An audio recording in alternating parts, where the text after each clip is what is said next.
All right. Hello, my name is Jacob Harper, and welcome to Talking Terror. Today we have Hannah Fierman joining us. Hi, welcome. Thank you so much for joining me. Welcome. Hey, yeah, thanks so much for having me. Of course, of course. It's great to have you. I know you've been working on a lot of stuff. I always see you in the news when it comes to new indie films coming out. You've kind of become Yeah, like a regular on like these cast lists. You have Times Up, and then you had On Location, and then now I just saw you're in another movie coming out, Late Checkout. I just saw there's an Indiegogo for that as well. Up. yeah, there's a few in the works. Yeah, exciting. Yeah, that's a late checkout. They're doing an Indiegogo, which is doing very, very well. And they have a wonderful cast for that. And it's going to be a slasher, and it's going to be a pretty classic slasher. And those are always fun. People Right. just, Oh yeah. enjoy those, and I enjoy shooting them. So, yeah, so I'm going to be doing that with Josh Graves. I've never worked with him before, but Hmm. like Elsie Holt, Cheney Morrow from On Location, which is now Terror Trips. It got renamed by the Oh, distribution. okay. Um, yeah, I think both are good names. I think Terror Trips is a pretty good name too. No, yeah. And Kamara Cole and Topher Hansen, I worked with both of them on Time's Up and the movie that I just got through directing, Dark Circles, which is in post production. They I were was gonna both ask on about that that. movie. Yeah. Yeah, Very yeah. cool. Very So cool. and yeah, a whole bunch of other wonderful people are cast in that movie. And then we got another one called Wolf Hollow, which is just, the usual suspects, just like a whole bunch of the same producers, Oh Felissa yeah. Rose, just like once I guess once you work with somebody and you trust them and you like working with them, we just don't change it up all that much because why fix it if No, it isn't yeah. broken? Um, Yeah. Yeah, I mean, me and my friends do a similar thing. Me and my friends are kind of a small group of filmmakers, so we kind of have our usual people we bring in for stuff. So it's really cool to see kind of the same people working on really interesting stuff. I love slasher films. I adore them. They're my favorite subgenre of horror. So seeing all these indie slasher films coming out of the woodwork is really really exciting to see. I just saw the trailer for Time's Up. That looks awesome. Yeah, Um, it did look cool. I, yeah, I liked how it turned out. Yeah. have you always been a big fan of slasher films, like growing up? I've always enjoyed watching them. They're just, they're just they're just eye candy, they're just formulaic and fun and energetic. Yeah, I have. What was your favorite one growing up? If you had to choose, I mean, Scream. Scream. Yeah, I feel that. I feel that. You excited for the new movie coming out this Friday? I really am, and it got great reviews. And I think that was the Radio Silence Boys, right? They were they did VHS with me, the first one, Yeah, yeah. right? That's Radio Silence, right? I'm pretty sure. I know the directors are the ones who did Ready or Not. Yeah, same dudes. They did Yeah, the that's the great. last segment in the first VHS, which I think was one of the best segments of the first VHS. And we all hung out a whole lot during the festival circuit when VHS came out in 2012 because, Oh yeah. they were part of it, and we became buddies. And I'm so proud of them. They appear to be doing so well. Oh yeah, they're doing great stuff. I Yeah. rewatched the first VHS last night in preparation for this interview, and oh my god, so creepy. So creepy. Yeah. I picked it up on Blu-ray and I watched it with my girlfriend back in October. Um, I showed her that because I had never seen any of the VHS movies prior to last October, Oh, except really? for I saw the newest one because I was at Fantastic Fest. Oh, okay. I saw VHS 94 and I just was like, oh, this is part of the VHS franchise, and I was like, oh, this is really interesting, and I loved it. So I went back and I started watching them, and I watched VHS one, and it was so damn creepy. And Yeah, it it was was. I know it was a big thing when it came out. It Uh, was. Nobody yeah, was expecting it to be, and it was just like yeah, well, everywhere. yeah. That was gonna be my next question. Like, did you expect VHS to turn into this kind of big, kind of modern horror franchise? That's what I was looking for. Franchise. Yeah, no, Um, nobody expected it. I didn't expect anybody to see it. And yeah, yeah, and then everybody did. And I'm like, "Oh, I guess you've seen me naked." no. Cool. But yeah, I thought it was very well done. There was a lot of really clever filmmaking in the Oh first yeah. one. And I haven't seen the most recent VHS, but I should because it has done so incredibly well. And Oh yeah. I think it might be like the most successful film ever on Shutter, from what Yeah, I yeah, understand. I saw that. I Yeah, saw that headline. It was like it was the most streamed like opening weekend good. for the Yeah, that's Shutter. wonderful. For sure. Yeah, which is great. I loved seeing that. Yeah. I love the first one. I love the first VHS. It was great. Your segment, Amateur Night, was really creepy. Really, I think it was like the goriest one. That or the final one. I remember that having a lot of blood. Um, That was Radio Silence, yeah, the Radio final. Silence. They Yeah. did a lot of very bloody Yeah, stuff. it was. I actually recently rewatched it too because it had been forever and people always ask me so many questions and I'm just like, I don't remember. Um, and wow, I had forgotten how fast paced it was.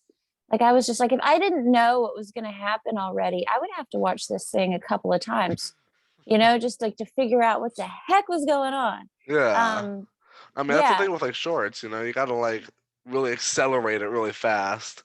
And yeah, I feel like that's part of the fun of watching short horror films is you never know when shit is gonna hit the fan, and it usually does so really fast and in a very violent way. And yeah. that's Well, a lot of the fun watching those. they asked us specifically. Bloody Disgusting produced that, and they asked us specifically. They were like, make it gratuitous. They were like, we are going for gratuity. So we were like, Yeah, okay, okay, sure. And so we did. It was gratuitous in every way, like very yes, violently, and violent. uncomfortable, Oh nudity, yeah, everything. I was just it like, was tense. The whole scene in the hotel room. It's very very tense. it was really uncomfortable. And your acting was great Thank you. in that short. Yeah, like I wrote like you don't talk a lot in the short, so you have to do a lot of like non-verbal acting. What was that like? How did you kind of get to the point where you kind of give off this creepy presence without talking? Well, me and David developed the character together right from the very beginning. He was also one of the writers. He was the Hmm. director,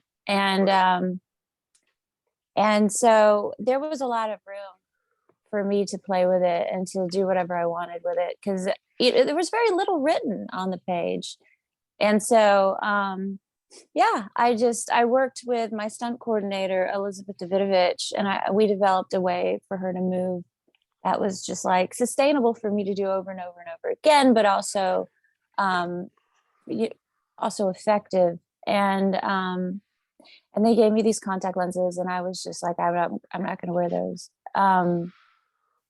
because I knew I could be freaky with my eyes without them, and because they were just so painful, I was just like, and I was just like, I don't need them, guys, and I'm just not going to do that to my eyes. Because it didn't fit properly either. And so they were like, "Hey, I'm glad you didn't wear those. That would have been overkill." And I was like, "Yeah, I totally agree." No, yeah, I was gonna say Yeah, like the eyes are really what sold it. Like, you're very expressive with your eyes. I noticed that a lot in the character, and it's just something I noticed, which I find very very unique about how you kind of do these roles. So yeah, it's yeah, pretty cool that you kind of skipped yeah. over the need for contacts with that. I've been told that a lot. I do a lot of my acting with my eyes, and I mean, yeah, the mirrors of the soul. Why not? Oh yeah, yeah. So Amateur Night that turned into the feature film Siren, Hmm. um, which I also went and watched last night to kind of get more prepped for this. Siren was really interesting because it kind of took this character from a short with who was pretty blank, like you said, and put it on like the scope of a feature. So what was that like? To take this character from with really nothing, like I said, like blank canvas, and blowing it up to stretch out to this long. Well, even before. VHS came out, we were already talking about making it into a feature, and how Hmm. me and David and Nick Tukoski, um, about how we felt that there was potential for a feature there. Actually, everybody did. And so I was already, I mean, I also always do a backstory for my characters, no matter what, just to help with moving forward with the character. And so yeah, I wasn't surprised. I was surprised it happened so much later. Like it didn't come out until 2016, Yeah, and yeah. VHS was I 2012. noticed Yeah. that. Yeah. So I was surprised that it took so stinking long to do it. But when we finally did, I wasn't surprised. And actually, at the premiere in Los Angeles, I met Ben. He's one of the writers. He wrote, I think he wrote The Ritual. He wrote Siren with Sure. Luke. Ben and Luke. I don't want to mispronounce Luke's last name, but anyway, really great writers. And they write a lot of stuff for Bloody Disgusting and for David Bruckner's projects. And he Ben came up to me. It was like this was 2011, and he was just like, "Hey, I'm writing your feature." So I already knew that it was happening, Well, and that's awesome. I felt like there was a lot of potential there. I still think Hmm. there is. I still think that there's so much more of her story that could be told. You think we're gonna get a Siren 2? Nah, Some probably sort. not. I don't think so. Maybe. I mean, Oh, I people mean, talk hey, about it it enough. is an interesting character, and I think it's. I feel like it's one of your most iconic because whenever I see you like in the headline, like, oh, that's from Siren, Yeah. you know. So it's really interesting, and your work on Siren was really cool. For example, one question I had when I was watching was that you singing in Siren? Was that your voice singing? Yeah, it Oh was. wow, oh, that's great. Yeah. Um, really nailed the kind of classic Siren call mythology there, which is really cool. Um, and I don't know. This is just a one-off question I had. Is VHS and Siren in the same universe? I'm assuming. Yeah. Oh, that's cool. Yeah. Yeah. Um, It's just doesn't feel like it because one's found footage and the other's regular narrative yeah. format.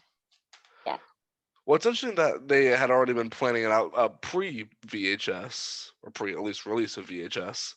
Yeah. That's really cool. Yeah. I have some notes here. How long did the makeup take? For It like took the big, forever.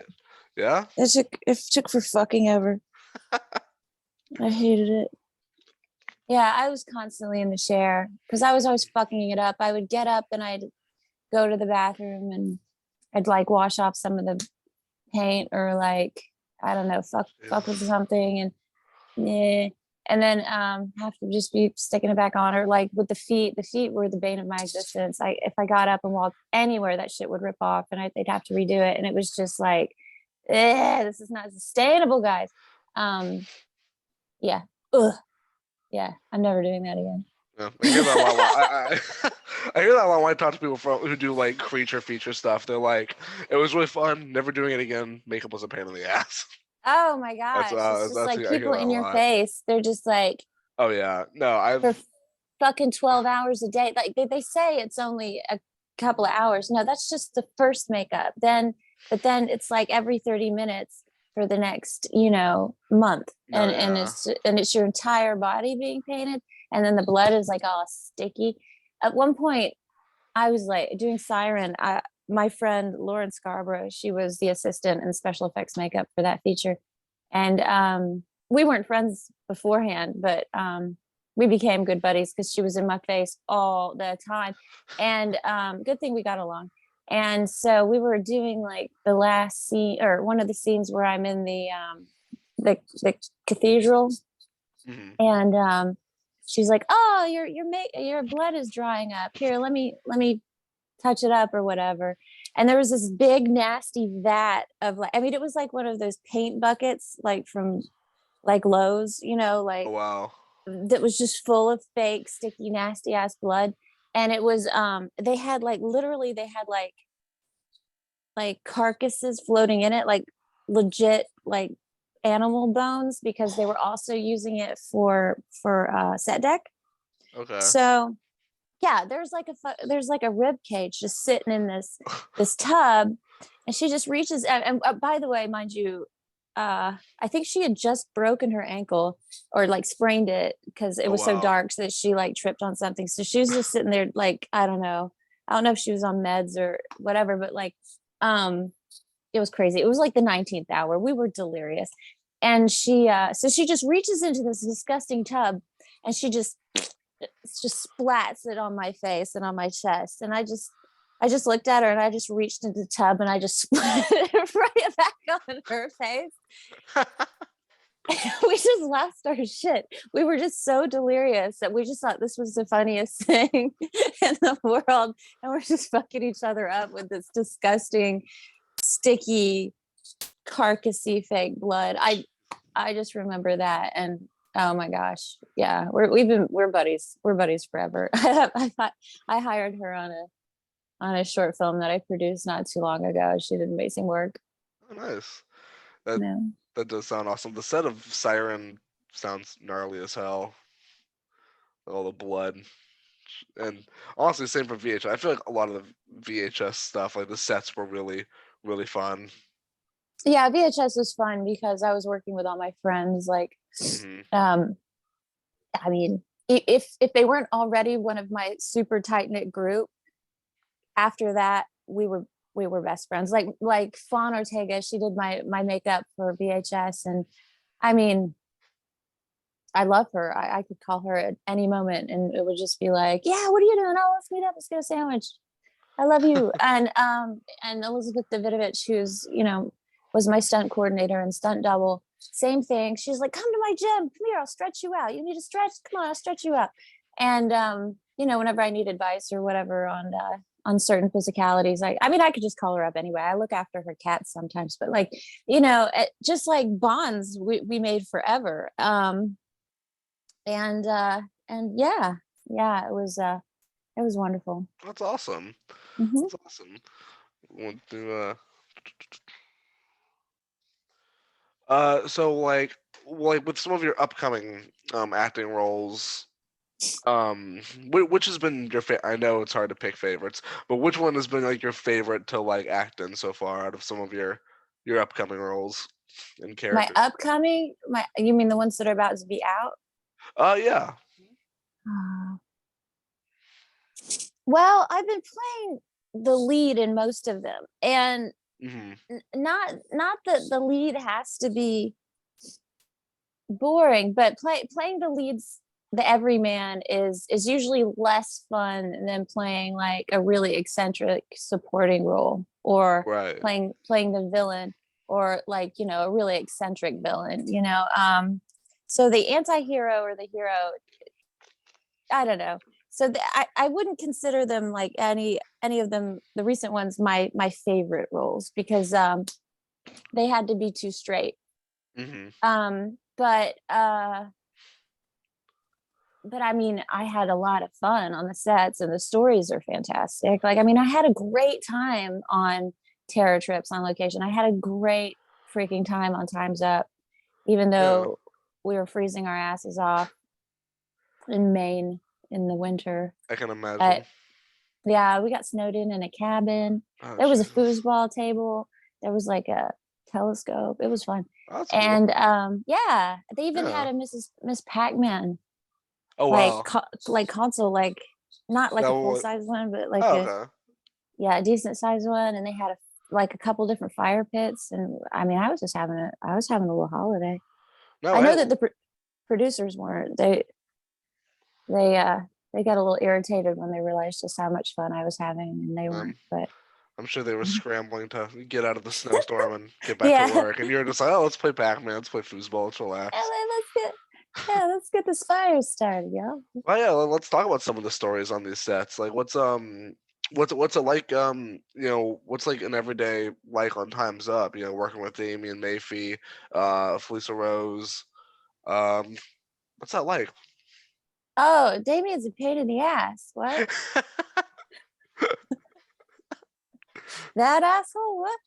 No, I'm just kidding. I love Damien. Yeah, he's the lead in the feature that I Hmm. recently directed, Dark Circles, which might the name might change, but right now it's Dark Because I Circles. remember it was the events surrounding a Peeping Tom, and then it was Dark Yeah, Circles. I made sure yeah, to write that down. I was like, make sure I don't get the wrong name. yeah. I don't know. It might change back to the events surrounding Peeping Tom. We'll see. Because I actually prefer that name, but It's a cool name. yeah, but both work. I think both are cool. I came up with Dark Circles because we had to have a alternative. Oh, Yeah, it's I love working with Felissa. She's wonderful. She's a great producer. She's a fantastic actor. She's a very very clever woman, and she's very good at problem solving. oh yeah. Which makes a good producer. And she gets along with everybody, even when they're tired and cranky. She never gets tired and cranky ever. Ah, that's good. Yeah. So like what's been going on like the on the set of how do I hear? Hold on one second. I'm sorry. On the set of like on location. How was that on location or sorry, Terror Trips? It was great. That we shot that in Indiana, Ohio, and Kentucky. And it was like right, like midway through COVID, and we had all been Mm, so isolated for so long, and we were all me and most of the main actors were put in this one big Airbnb, and we were just like so people starved that it was just like, whoa, it was just like one giant holiday. It was just like one big family. We just like, yeah. and there was no TV. It was really funny. Like we didn't even really notice that there wasn't a TV though, because we were Oh. having too much fun, like doing puzzles and playing games. And we would read to each other. One of the actors, actually, two of the actors were authors, and they had brought their books with them. And one of them was Carol Ann Van Etten. She she had a segment in this book that was a book of short stories that was erotic horror, which I didn't know was a thing. Of course it is. Anyway, so we just picked up this book, and we were all just sitting around eating popcorn, and one of us just started reading it out loud, and everybody was just listening, and then we just like passed it around every 5 pages, and we got through the entire book. But of course, we're a bunch of actors, and we were just like going to town with it with like different Getting into voices. And it, oh, we yeah. were getting stupid. It was so funny. It was so funny. We were like adding stuff to it, like ad-libbing. And it just, I don't think a lot of them were supposed to be funny, but of course it was funny. We weren't actually trying to be sexy with it. And that would have been ridiculous. And even Carol Ann, when we read her segment, she was totally a sport when we totally had fun with it and went to town with it, Yeah. and ripped it apart. But it was like that. It was like that kind of vibe. Like, when's the last time you read to your friends? Um, so that was wonderful. And on set it was nice too. Like, it was beautiful weather most of the time. And it was almost entirely outside because of COVID. They changed a bunch of the locations from inside to outside, so we were getting lots of vitamin D. And and I mean, when you're one of the leads, you don't really get any time off. So Right. we had like this little picnic area set up that whenever we got like 10 minutes, we just go just like crash out on these picnic blankets, and we're like, okay, time to go, guys. And we're like, okay, go, come on, I'm going. And yeah, I got myself a little tan on that one. And yeah, I loved the cast and crew on that. There really wasn't a bad apple. Oh yeah, it sounds like an energetic, fun set.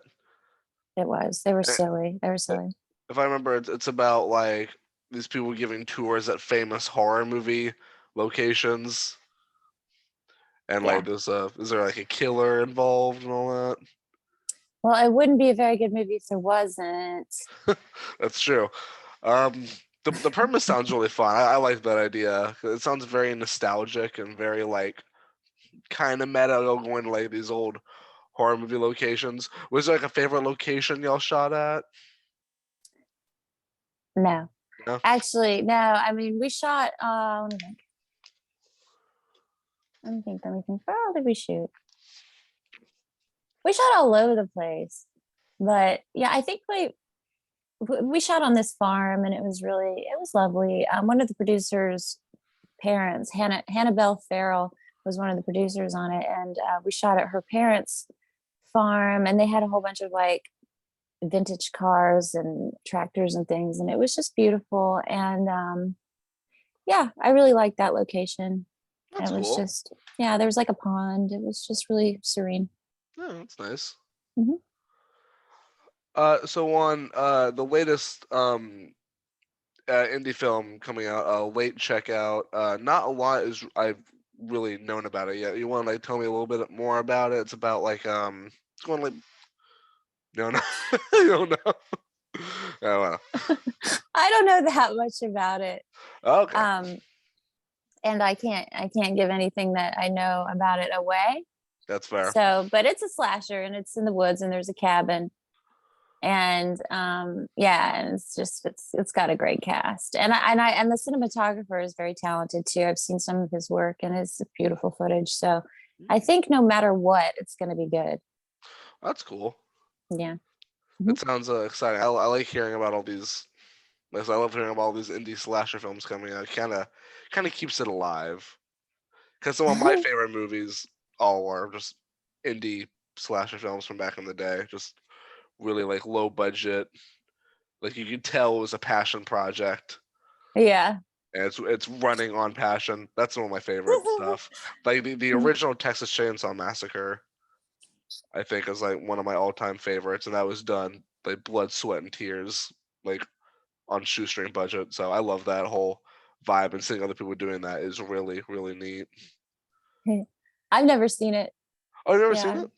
It's like I need to though. one of my all time I've been on faves. a crazy horror kick though. Like my friends are trying to educate me, and so I've been watching some really obscure shit the past week. And but yeah, maybe I should check out the more mainstream stuff that I've been missing out on too, or maybe not. I don't I mean, know. yeah. I mean, I'm kind of the opposite. I need to be like watching more like weird, independent, obscure shit. But that's one of my things. Is that it's hard for me to like track down these like smaller films and then sit down and watch them. I need to be doing that more. Yeah, I didn't do it myself. Because They did it for me. yeah, there's a lot of hidden gems out there. Yeah. Like okay, so I worked with Darren Lynn Bousman on St. Mhm. Agatha. And you know, I mean I was I was working with him constantly and he never mentioned Repo the what is Repo the Genetic Opera? He never mentioned this movie to me like the whole time. I mean he mentioned Saw obviously, but like nobody mentioned Repo. And my friend's like, you haven't seen Repo? And I was just like, no, what's this? It's like Darren's movie. It's like his opera. And I was just like, what the fuck are you talking about? And so I watched the trailer and it was so insanely good. I mean, I was just like, what, why didn't Darren even mention this? Like so much time and energy clearly went into this. It's got like an Yeah, amazing cast. Everybody did an incredibly good job.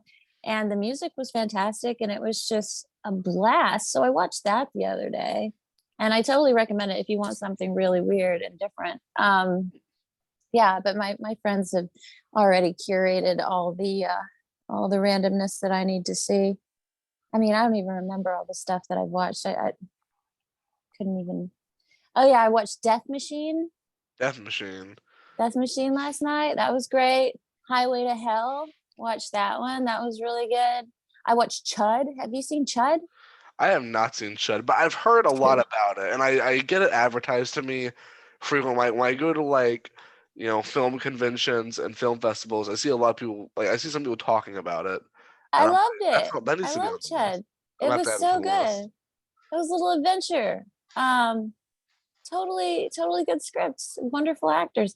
It was full on 80s, but I really liked it. And then I watched Dwellers after that, which is a found footage with a similar premise to Chud, but it was done just a few, I think, like last year, and I really enjoyed that one too. So I don't know that. I mean, if you're Yeah. interested, check it Oh, I out. mean, I thought it was good. I like found footage. I watched the Poughkeepsie tapes not too long back for the first time. I My heard that was friend, excellent. it I was haven't it seen it was yet. it's very disturbing, Yeah, which I I heard love. that. It's so realistically shot and edited like a found footage film Yeah. that like halfway through I was so immersed I had forgotten it was a movie. I thought it was a true crime documentary. Eh, Like halfway through I was like, oh my God, I need to research this case, and I'm like, it's fake, it's fictitious. So that's just like how good some people can make these found footage things. It's scary. yeah, and It's it'd be like awesome. making up facts, like quoting people that don't exist and shit. And you're No, just like, they do. oh, Like there's like scenes where they're like talking to like police, and it's yeah. like the FBI, and I'm like, how did you fake the FBI? It's so cool. It's really Yeah, cool. I can't watch.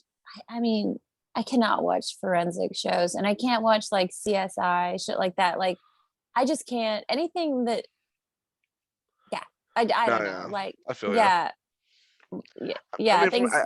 I can't watch fake ones. I can't watch like Law and Order and like CSI. Like I can't watch that.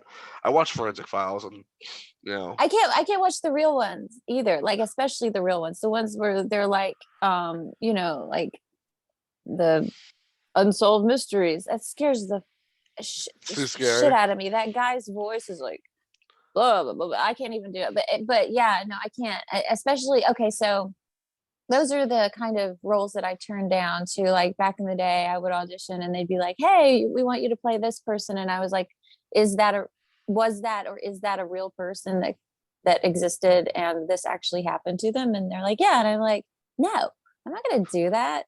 I mean, they probably have like, if they're not still alive, then they probably have relatives that are, and maybe they don't want their lives to be dramatized by somebody who doesn't know what the fuck they're talking about. You know, like Yeah, hey, that's shit, fair. that shit bothers me. I did do one, David was directing. It was this random little thing, where I was a hypothetical mistress. And I was like, oh, okay, yeah, I'm down with being a hypothetical mistress, but an actual human being that lived through it or was a part of it. No, I'm not doing that.